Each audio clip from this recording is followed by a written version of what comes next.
We have Cohen legal advisor Lanny Davis, a veteran lawyer, served as special counsel and spokesperson for then President Clinton. He's a former appointee of the U.S. Privacy and Civil Liberties Board. He's provided legal analysis, on many programs, including The Beat. Welcome, Lanny. Thank you, Harry. I should mention we invited Cohen back for an interview. You know that. You're here on his behalf, which is newsworthy. I do want to play a brief part of the Avenatti statements last night and some of the rebuttals we also aired in that same program and give you a chance to respond. To say that Michael Cohen is a problem witness would be an understatement. He's a serial liar. He's shown himself to be incapable of telling the truth. If the prosecution relies predominantly on Michael Cohen, that has the potential to be a disaster. I think they're going to have an absolute field day with Michael Cohen on the stand. Your response. Well, first of all, it's a little bit rich that somebody who pled guilty to stealing from clients, including a paraplegic, comes on and speaks about Michael Cohen's credibility, who withstood Donald Trump's lawyers for 2 days of cross-examination, and the judge, direct quote, Michael Cohen told the truth. So anything that Mr. Avenatti says about Michael Cohen is from the absence of knowledge, whatever motives he had. He admitted to having a personal conflict with Michael. I would say that the credibility of Mr. Avenatti compared to Michael Cohen, who testified before 7 congressional committees and withstood that cross-examination and also testified many other times. And this case, which I know something about because I was with Michael through all of the preparation, is backed up by documents and data and witnesses that verify and confirm that Michael Cohen told the truth. And I believe this jury will find the same credibility as Judge Elgoron did. Yeah, and Mr. Cohen will be a star witness. I think that's fair, yes? Yes, but not the only witness. I can't tell you too much other than... I didn't say only, Lanny. You didn't, but I am saying, to remind everyone, and you're aware of this, that there are multiple witnesses that document that Donald Trump directed Michael Cohen to pay for this money to deprive the American people of the information that might have changed the election. And that's important, and you're newsworthy because you represent him and he could be up on the stand in a matter of weeks. I want to read from that sentencing memorandum in New York versus Cohen. Thank you. It says, orchestrating secret and illegal payments, quote, Cohen deceived the voting public, that's what's on him, by hiding alleged facts that he believed would have had a substantial effect on the election. Can I just comment and interrupt you, please? Go ahead. That's the Southern District of New York prosecutors who found that Donald Trump, quote, directed Cohen to make the payments, not for his benefit. And secondly, they found that the characterization of those payments as legal expenses were false. Yes, and that's the federal prosecutor. And that's powerful. Who worked for Donald That's Trump. powerful. That's bad for Trump. Does this mean, in your view, that the second crime here is a federal election crime allegedly by Donald Trump? Well, there's no question that there was a federal election crime. They charged Michael Cohen with the same crime that they said that Donald Trump directed him to do. They didn't charge Donald Trump. But that federal crime is also a New York State crime, which we will see when the district attorney presents his case. So that's the key second crime. There are 2 crimes. One is the false booking, which they knew was not legal expense. There was never a legal agreement. It was cover-up for the money that they spent to deprive the American people of the information that Donald Trump had an affair with an adult film star. And by the way, Mr. Avenatti attacking Ms. Daniels last night on your show is also a little rich. This is a guy that stole $300,000 and then he attacks her on television. I don't think that's right. Yeah, and you get time, and I offered, as you know, Michael time to come on if and when he wants to. Well, Michael is about ready to prepare to testify in this historic crime. And let me remind you that Donald Trump cannot, remind your viewers, cannot pardon himself if these jurors find him guilty. It's New York. So that's... And he loves state law and... So you've responded to Avenatti, but you know, as you prepare, Mr. Cohen, that like it or not, this is a trial, and there will be other questions and potentially attacks on his credibility in front of this jury. And this is a New York jury, and I don't know what you think, but I would expect the defense counsel to try any which way to get in the fact that Michael used to be a big Trump supporter in front of these people and call into question his arc. I want to play some of that, again, for your courtesy of rebuttal. Take a look at the history here on this sound. Thank you. I know Mr. Trump. I've stood by him shoulder to shoulder for the past decade. Did the president ever provide inflated assets to an insurance company? Yes. Do you think we need to review his financial statements and his tax returns in order to compare them? Yes. I'm obviously very loyal and very dedicated to Mr. Trump. I think he's going to be a great president. To your knowledge, did the president or his company ever inflate assets or revenues? Yes. And was that done with the president's knowledge or direction? Everything was done with the knowledge and at the direction of Mr. Trump. The later testimony there damning against Trump. But I mentioned in the introduction what a seasoned lawyer you are. There are people who only want to cover or look at or listen to one side of the case. You never understand a trial without both sides. I think you might agree, tell me if you do, that the other side, the defense, will try to impeach Mr. Cohen's credibility. And if you agree that that's possible, I ask you tonight, what are the responses? Well, most importantly, we've seen Michael cross-examined by the same kind of questions, and a judge, the only one that has had an adjudication is a judge, found Michael to be truthful.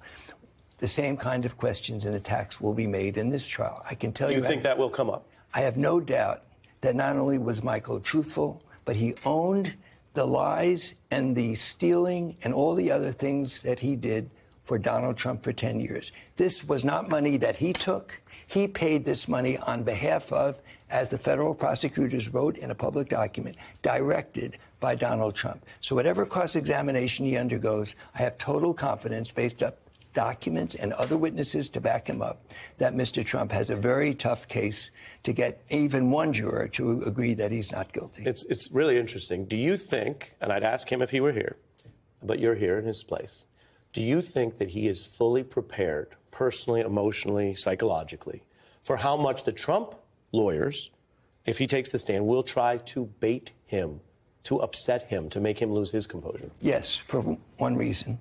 5 years ago, when he first called me and we talked about my helping him put him into the public arena in front of a congressional committee under oath, he said, I need to tell the truth for my family, for myself.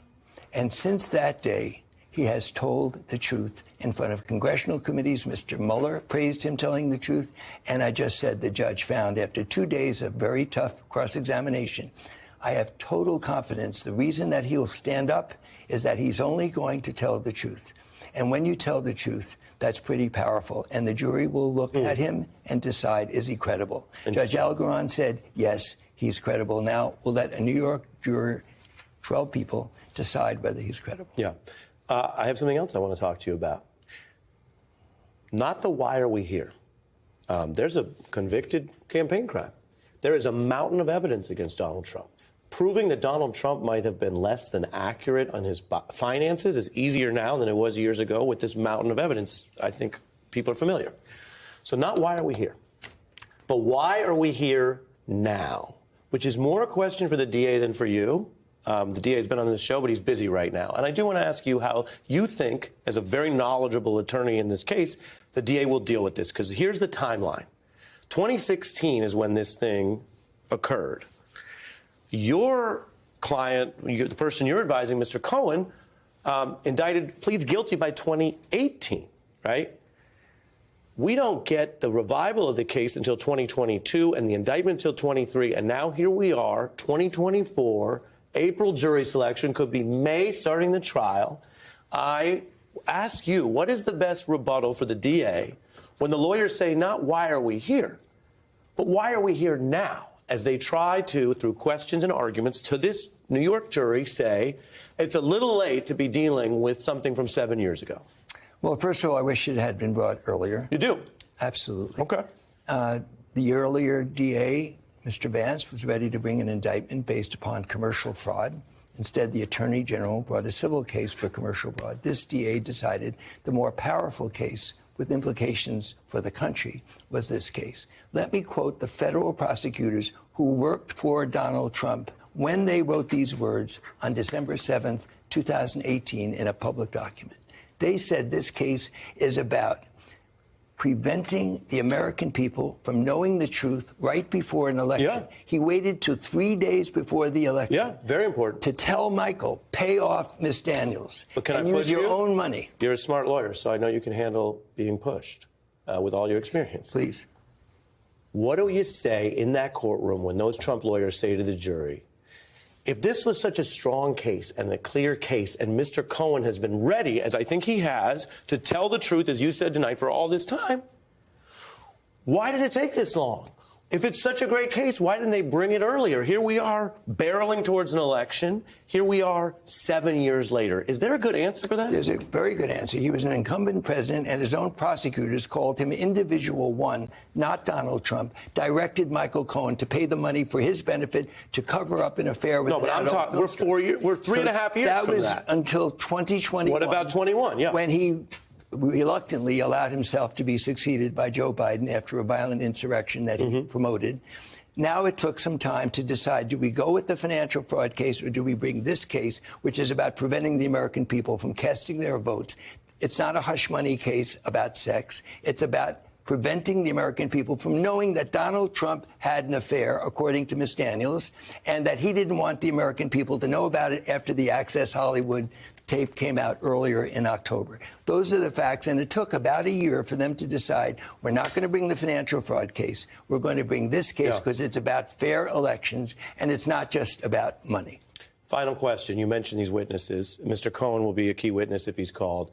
What other witness or witnesses do you think will most clearly corroborate his testimony? Well, I'm going to answer your question according to public reports because I was in the room with Michael for almost 2 years while the prosecutors were preparing this case. I can tell you that there is another major crime that Michael was forced to plead guilty to, even though he really had nothing to do with it other than papering it. And that involved the National Enquirer and somebody named David Pecker. This is only public information that I'm describing. David Pecker testified in front of the grand jury that he met, and that's the word federal prosecutors used in their memorandum. Trump met with David Pecker to do a cash and kill scheme where the National Enquirer would pay off anyone coming with bad information about Donald Trump before the election. Hey everyone, MSNBC has a new and improved app. You'll get real-time alerts and analysis, live blogs, in-depth essays, video highlights, and the best 2024 election coverage. Download the new MSNBC app. Here's how to do it. You tap on the App Store on your phone. You hit search on the bottom right corner. You type in MSNBC. You click on the MSNBC app. You click on Get or the cloud icon and enjoy it.